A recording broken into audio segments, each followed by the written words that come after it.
We have to cancel tomorrow. Courtney is devastated about the Sephora deal falling through. We need to hold space for her grief right now. Please understand." That was the text my mother sent me at 11:51 p.m., less than 24 hours before my 18th birthday party. A party I had paid for myself.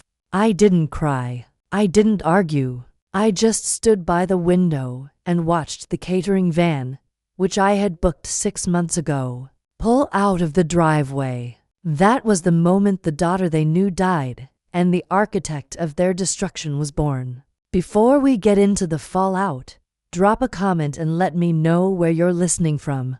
Have you ever had a big moment stolen by someone else's drama? I'd love to hear your story. To understand why I burned it all down, you have to understand the architecture of my family. We lived in Buckhead, Atlanta, in a house that looked like a wedding cake and felt like a museum. My parents, Jeffrey and Cynthia, didn't raise children. They curated assets. My sister Courtney, 26, was the Chopiny. She was an influencer with bot followers and a personality that required high-speed internet to function. I was Morgan. I was 20, and I was the shadow manager. I didn't just live there. I ran the operation since I was 14. I was the one who balanced the household budget because my father couldn't figure out Excel. I was the one who ghostwrote Courtney's college admission essays because she couldn't spell empathy without spell check. I managed my mother's social calendar, my father's medication schedule, and the damage control every time Courtney tweeted something offensive. The pay gap was laughable. Courtney received a monthly allowance of $6,500 to maintain her image. I received zero. I worked nights as a virtual assistant just to pay for my AP textbooks. When I asked for help with tuition, my father told me that struggle builds character. When Courtney wanted imported Italian furniture for her bedroom renovation, $18,000 worth, my mother called it an investment in her personal brand. You might wonder why I stayed, why I cleaned up their messes for 2 decades without screaming. For a long time, I thought I was just being a good daughter. But looking back, I realized it wasn't loyalty. It was survival. It is what psychologists call the fawn response. When you are raised in a house where love is conditional, you learn that your only value is your utility. I believed that if I just worked hard enough, if I just fixed enough problems, if I just made myself indispensable, they would finally see me. I thought my labor was the rent I had to pay just to exist in their world. I was bound by an invisible chain, convinced that leaving them would mean I was nothing. I didn't realize that I wasn't the one who needed them. They were the ones who needed me. I was the load-bearing wall in a house of cards. So, when I graduated valedictorian, I didn't ask them for a party. I planned it myself. I saved every penny. I invited the few friends I had, my teachers, the people who actually saw me. It was supposed to be my one day, the one day I wasn't the fixer. And then came the text. Courtney lost a brand deal, something minor, a hair vitamin sponsorship worth maybe $2,000. And suddenly, my milestone was collateral damage. They weren't canceling a party. They were confirming a truth I had tried to ignore for 20 years. I didn't matter. My feelings were an inconvenience. My achievements were invisible. And my compliance, that was over. The morning of my birthday, the house was quiet. My parents had taken Courtney to a spa retreat an hour away to help her process her trauma. They left me a generic card on the counter with a $50 bill inside. No note, just the cash like a tip for good service. I stared at it for a moment, then added it to my stack. I didn't cry. I didn't scream into a pillow. I moved with surgical precision. I had spent the last 6 months secretly moving my most precious belongings into a storage unit, just in case. Now I finished the job. It packed my clothes, my laptop, my diplomas, and the few sentimental items I had managed to keep hidden from Courtney's envy. I wiped my laptop, removing all the family budget spreadsheets, the password lists, and the contact databases I had built for my mother's social club. I left the house key on the kitchen counter right next to a single sheet of paper. On it, I had written a list of every password I had changed that morning: banking, email, social media, utilities, and at the bottom, I wrote one sentence: I am resigning from the position of daughter. I walked out the front door, locked it behind me, and got into my car. As I drove away from the manicured lawns of Buckhead, I didn't look back. I felt lighter, like gravity had suddenly released its hold on me. I drove straight to a studio apartment I had leased 3 weeks ago under a different name, a contingency plan I had hoped I wouldn't need. But as I unlocked the door to my empty, quiet space, I realized I didn't just need it. I deserved it. I wasn't running away. I was finally arriving. The first week, my phone was silent. I suspect they were waiting for me to crawl back. In the narrative they had constructed, I was the ungrateful child.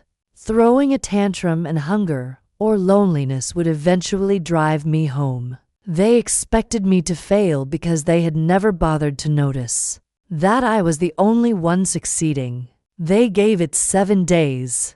Then the ecosystem I had maintained for 6 years began to suffer system failure. It started small. The Wi-Fi at the estate went down. My father Jeff recalled me 3 times in a row. He didn't leave a voicemail, but I knew exactly what was happening.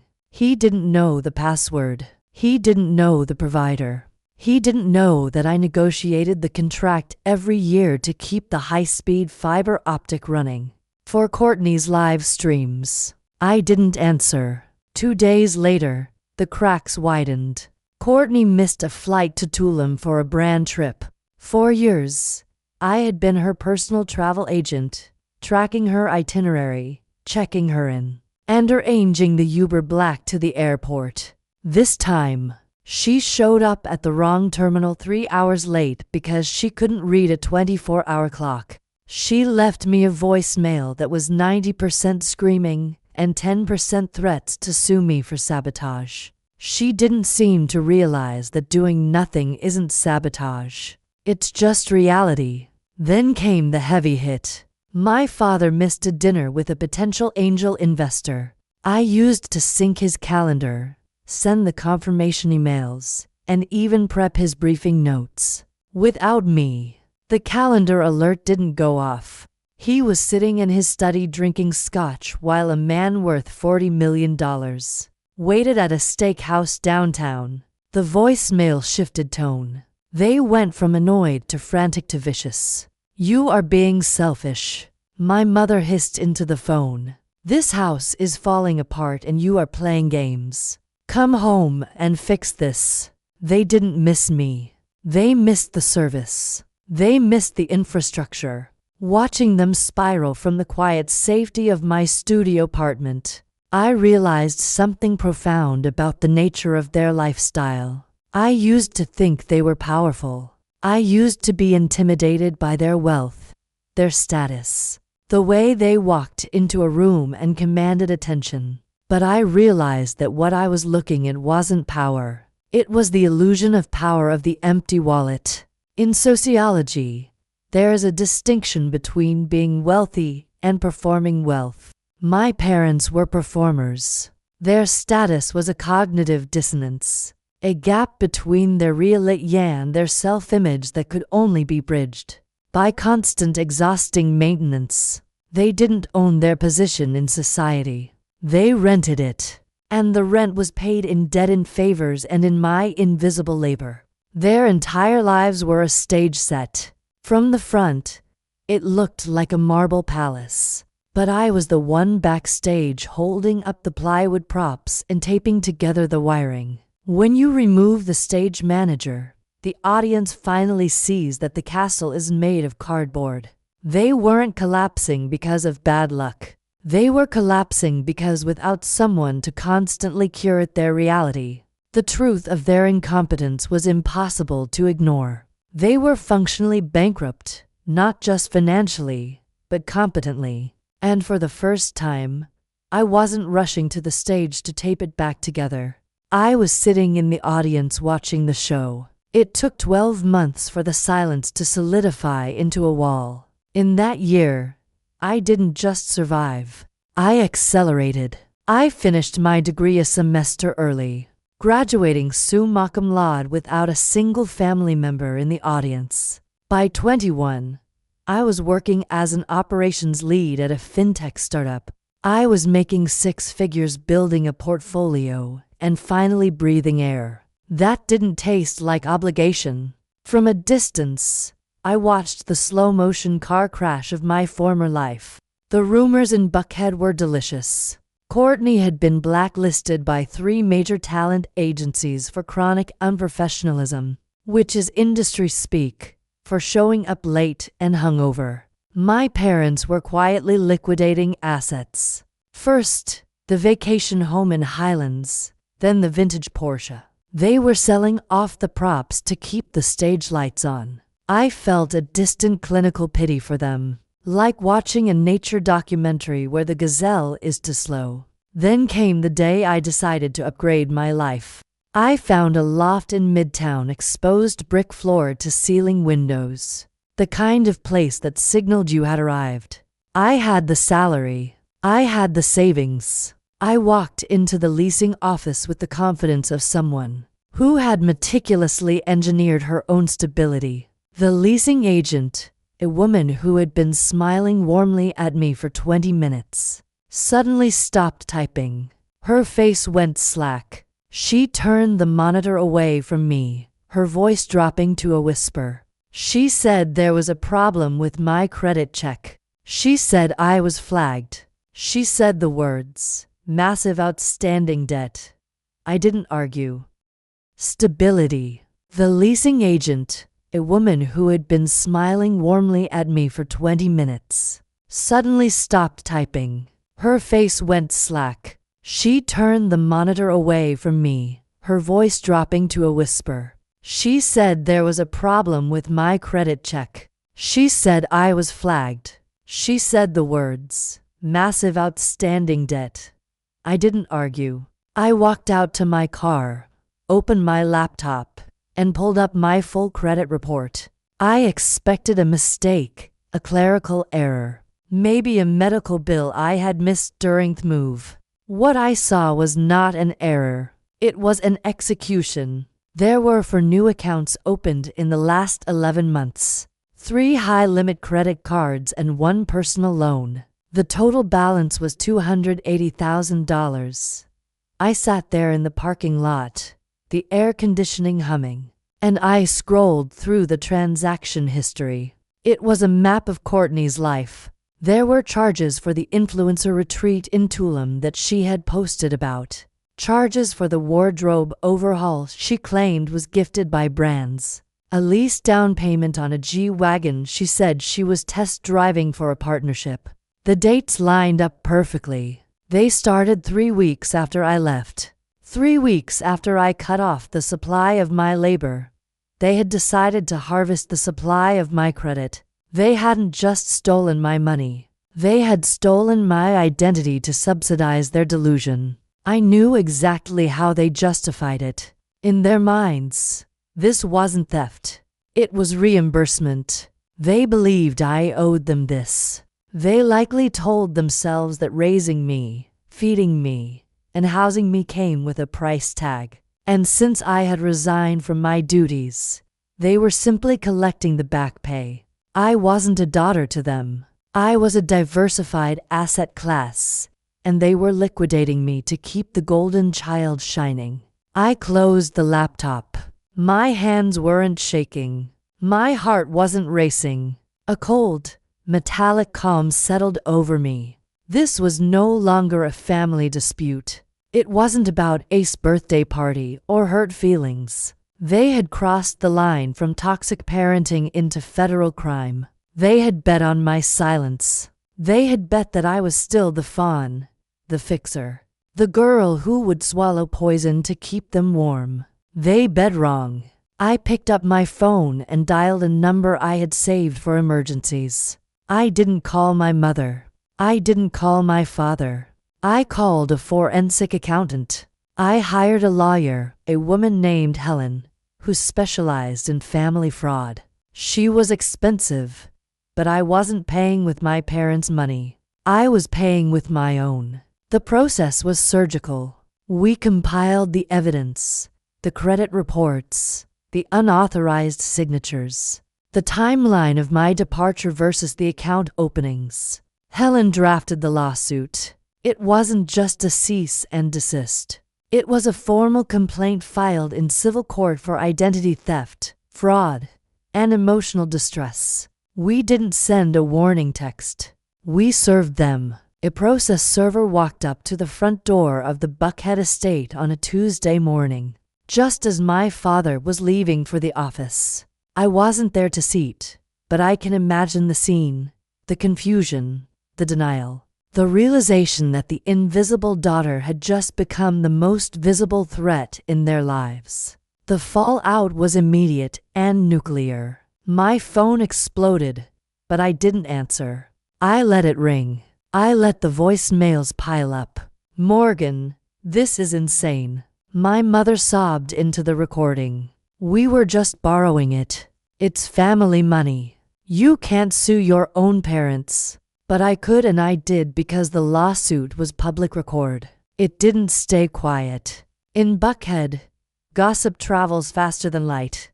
The news that the prominent Jeffrey and Cynthia were being sued by their own daughter for nearly $300,000 in fraud hit the country club circuit like a bomb. Investors pulled out of my father's business, citing instability. The social invitations dried up. They were radioactive. The empire didn't just crumble, it disintegrated. 2 weeks later, my intercom buzzed. The doorman told me my parents were downstairs. I told him to let them up. They looked like ghosts. My father, usually so impeccably dressed, wore a suit that looked like he had slept in it. My mother's face was swollen from crying. They stood in my loft, surrounded by the evidence of my independent success, and they looked small. "Please," my father said, his voice cracking. "Please drop the lawsuit. We'll lose everything. I could go to jail." I looked at them, really looked at them for the first time in years. I expected to feel anger. I expected to feel triumph. I had imagined this moment 1,000 times. The moment they would come crawling back, begging for mercy. But standing there watching them weep in my living room, I didn't feel triumphant. I felt nothing. It wasn't hate. It wasn't love. It was a profound, quiet indifference. It was the peace of the scapegoat who has finally walked out of the wilderness. I realized then that the opposite of love isn't hate. It's indifference. Hate means you still care. Hate means they still have power over you. Indifference means you are free. "I won't drop the lawsuit," I said.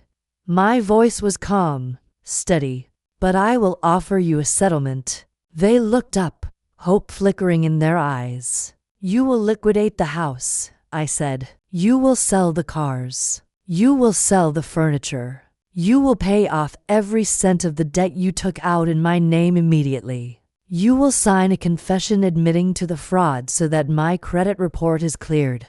And you will sign a no-contact order. If you ever try to contact me again for any reason, the deal is void, and I will press for criminal charges." My mother sobbed. "But where will we live? What about Courtney?" "That," I said, "is not my problem." They signed. They had no choice. 6 months later, I drove past the old house. There was a sold sign in the yard. A moving truck was in the driveway. I watched from a distance as my parents loaded boxes into a rented U-Haul. Courtney was sitting on the curb looking at her phone, probably trying to find someone to blame. I didn't stop. I didn't wave. I just kept driving. I am debt-free now. My credit is restored. I have a career I built, a home I pay for, and a circle of friends who love me for who I am, not what I can fix. I don't have parents anymore. I don't have a sister, but I have something better.